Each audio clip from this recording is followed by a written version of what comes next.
Hi, I'm doing day 209, exploring self-acceptance, and the blog topic is, this is a series I've been writing, and this one is about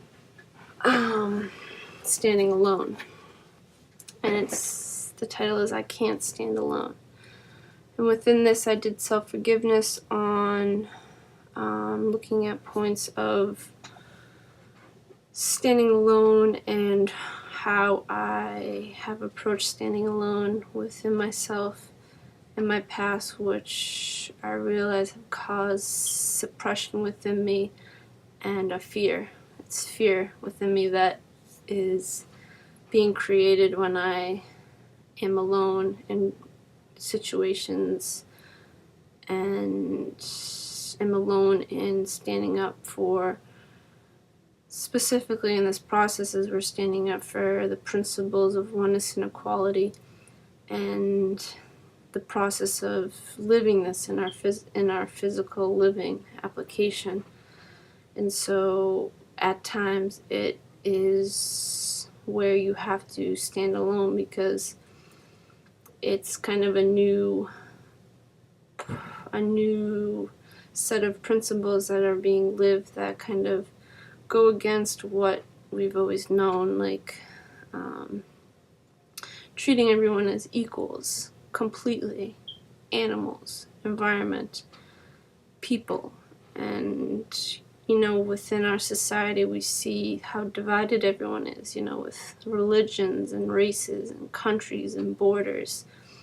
And it's so ingrained and brainwashed within us that the people in Afghanistan are Muslim and we're Christians, and we have different gods, and we're not similar, we're not the same, but we're separate because we have two separate religions. When religion is not something to define us by and something to divide us by.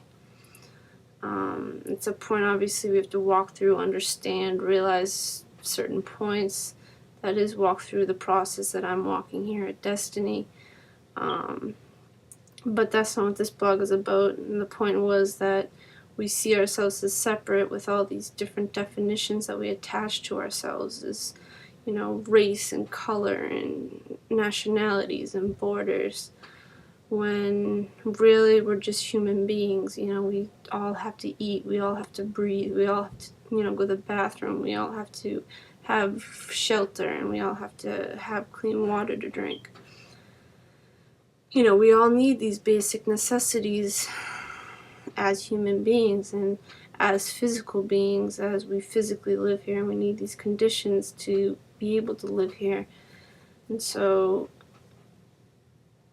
that is the basis that we should define life by, equally. We all equally are here, and there's no divide within us that makes me better than this person because this person is doesn't have a degree, or whatever we have that we think we're better, whatever judgment it is.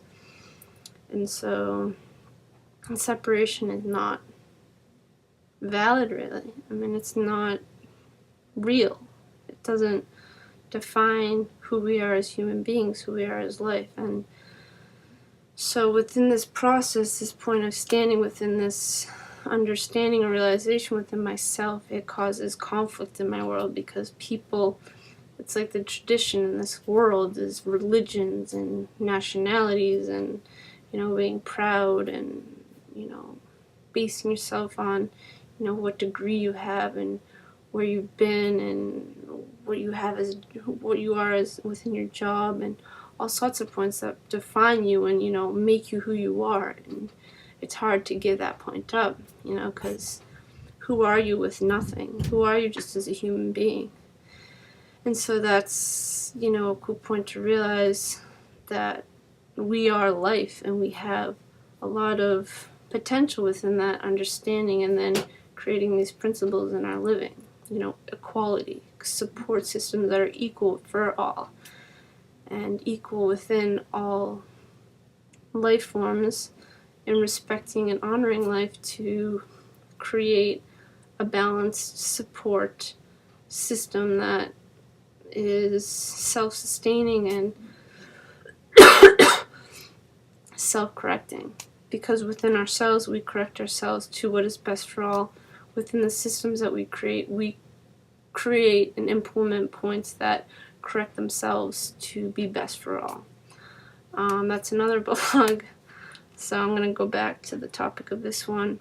So what I realized within this blog of standing alone is that, it's based on fear. A fear of, I realized that within myself I held on to this definition of those who stand alone based on my own past memories and such, of being alone as someone who's a loser and not cool.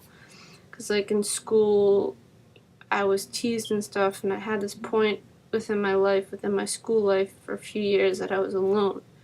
No one liked me, no friends, I lost all my friends, I was made fun of. And, it was a hard time in my life, so I've defined myself by that point as standing alone means that I'm a loser, I'm not cool. And I've actually kind of lived that within myself, and when I am alone, I go into suppression, and I don't want to speak. I don't want to, be called out or be in that position where I could be rejected by people. Because within myself, that's, the worst thing. It's, I'm not cool, I'm not going to be included, I'm not going to be accepted by people, and, I have to face that point of being alone, and, what am I going to do if I'm alone? But, I've realized through writing out the points and writing out the self-forgiveness and then the self-corrections that what matters in life is these principles, is living principles. And I realize these principles within myself. I realize all life is equal, and I realize the potential that life will be and can be if we live this in our system, if we live this in our lives, if we live this in our societies, if we live this in our communities, if we live this in our worlds. How awesome that would be. So within myself, I have a self-responsibility to stand up for these principles no matter where I am, who I'm with, and what happens, really. I realize that I have to stand up for these principles regardless of any point of energy such as fear or these beliefs that I'm not cool and I'm not this, I'm not that, and fear of being ridiculed and humiliated when it's a point of self-acceptance within myself. Who am I and how I see myself and how I live. I know who I am, I know what I'm doing, I know what I'm standing for, and I know the potential and the outcome of my principles and what I'm living, and that sustains me. That's like a self-sustaining point, because I realize that I'm honoring life. I'm honoring all people here, and those who don't see that are actually lost within themselves, and they have a process to walk themselves. So it's not any point of judgment towards others that do say ridicule me or attack me or create conflict with me. Because I've gone through all that points myself. I've done it to others, and I realize the outcomes of that and the consequences of that. So it's just a point within myself that I'm now starting to walk the correction process. And it's for me to take that responsibility within myself and help be an example for others. So it's a point of going beyond the fears, beyond the energy, beyond the beliefs of who I am and who I'll be. As like not cool or cool, because what is cool? Cool is creating a world that is supporting everyone, that is stopping war, stopping poverty, and that's cool. That's a cool being. That's someone who, we're all cool. Those who walk the principles of life are cool because it creates a cool outcome. Everyone's supported. War ends, poverty ends. All cool points become real. So It's to stop the definitions and the attachments and defining us by these polarity points of cool, uncool, and create a principled living of reality, realness,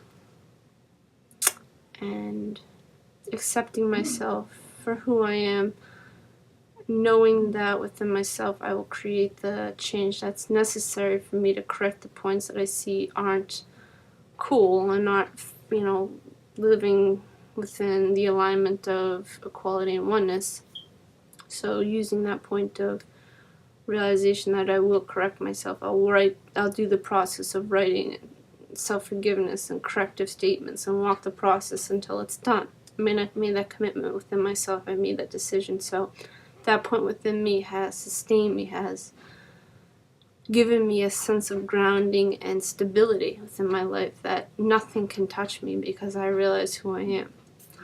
I'm life. I'm standing up for life in everything that I do. I'm walking the process to stand these points and to be an example for those that are walking process too, just like others are an example for me. So it's a point of support, self-support in the self of everyone that is here, as we're all here as life. We're all self. We're all pieces of the self that is here as life. All right. Thanks for listening, and see you next time.